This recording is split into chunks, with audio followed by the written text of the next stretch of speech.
Hey YouTube, welcome back to another video. So today I'm going to be working on this little Ford Focus. Yeah, Ford Focus SE. This is a, oh, he locked it. Let's see, it is a 2-liter 2009.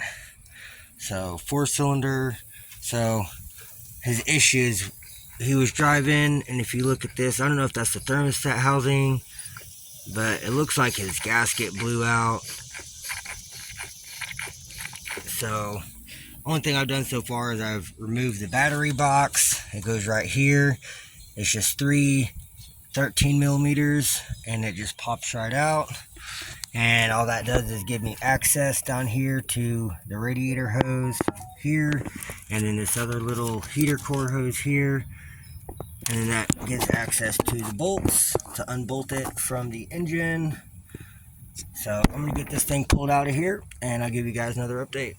Alright you guys, so got the old one off. It's 4 bolts, and the gasket is a rubber gasket, and it was completely blown out. And I didn't even realize until we got up there to AutoZone that this is broke. And really it was the customer, the owner of the car, who seen it and asked. But yeah, we verified it against the brand new one, and that one is definitely broke. So the gasket was going to be $11. This whole housing with the gasket was $36. So not bad. We just opted to replace the whole housing, and then that just bolts right back in. So there's the old one. It's out. Here's the new one. So we also got some sealer. So I'm going to put some of this sealer around this gasket area before I bolt it back on, and I'm going to get my wire wheel and clean that area up just so we have a nice good seal and don't have any leaks once it goes back together. So I'm going to go ahead and get that cleaned up, put some of this sealant on it, and then I'll have to reconnect that lower hose down here before I bolt it back on, because once it's on you can't really get to it in the car. So I'm gonna have to put that on first and then get it bolted up, and I'll give you guys another update. Alright you guys, so I had to remove this 8mm bolt and that 8mm bolt right there, and just rock the computer back out of the way to give me a little bit more room, just because it's so tight in here. But that worked out really well.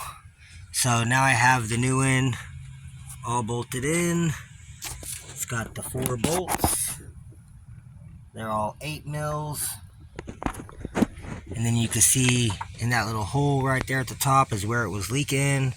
You can see all that blue sealer, gasket sealer. So, and then I got the 3 7 mils, one there, and the other one is hiding behind this wire right there. So those are 3 7 mils that bolt to the top of that housing. And then I've already got the lower hose and clamp on down there. So now I've got to just reconnect this hose to the big port. I've already got the heater hose reconnected. I just have to put the clamp back in place, and then put this one back, get its clamp back in place. And yeah, then all I got to do is put the air box back on, get the battery tray back in, plug in this sensor, which I tucked right there. Yeah, just not very much stuff left, and then this thing will be all back together. So then we can top her off with coolant and start it up and let it run, make sure we have no leaks. So I'm gonna keep working on this, and I'll give you guys another update.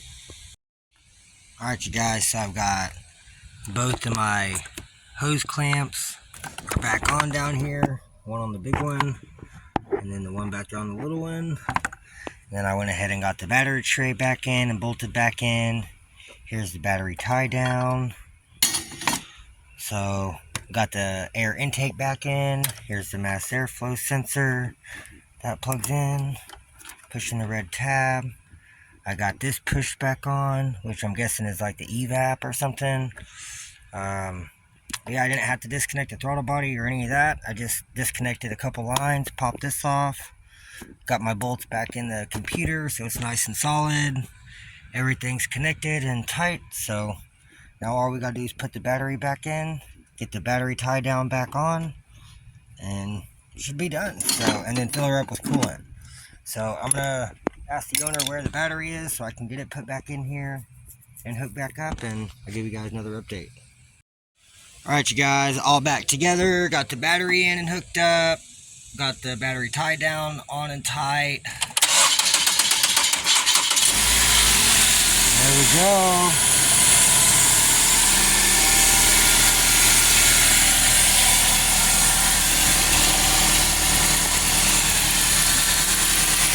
Not seeing any leaking, that's good.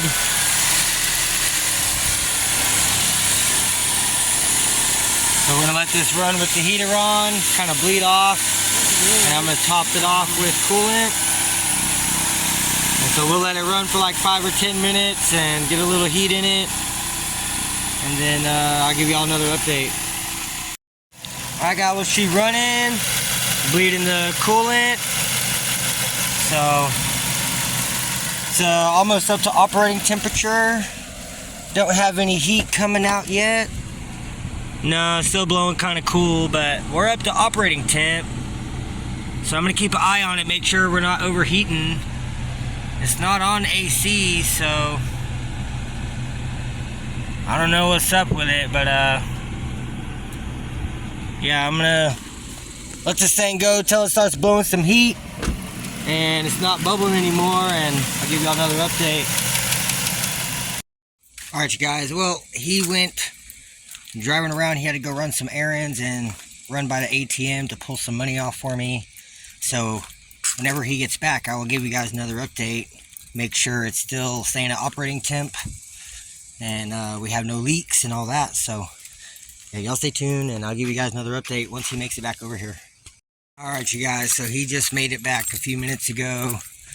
I only charged him 40 bucks and he gave me 60 bucks because he said it had 0 issues. Coolant temp stays right in the middle. So he's happy with it. There's no leaks. We double checked. Nothing's leaking. So he's happy with it. So that really wasn't that bad. It only took maybe an hour pulling everything off and putting it back together. So, but yeah, that's going to be it for this video. So if you liked the video, leave me a thumbs up. Leave me a comment down below if you learned anything. And hit the subscribe button so you don't miss out on any future videos. And I'll catch you guys in the next one.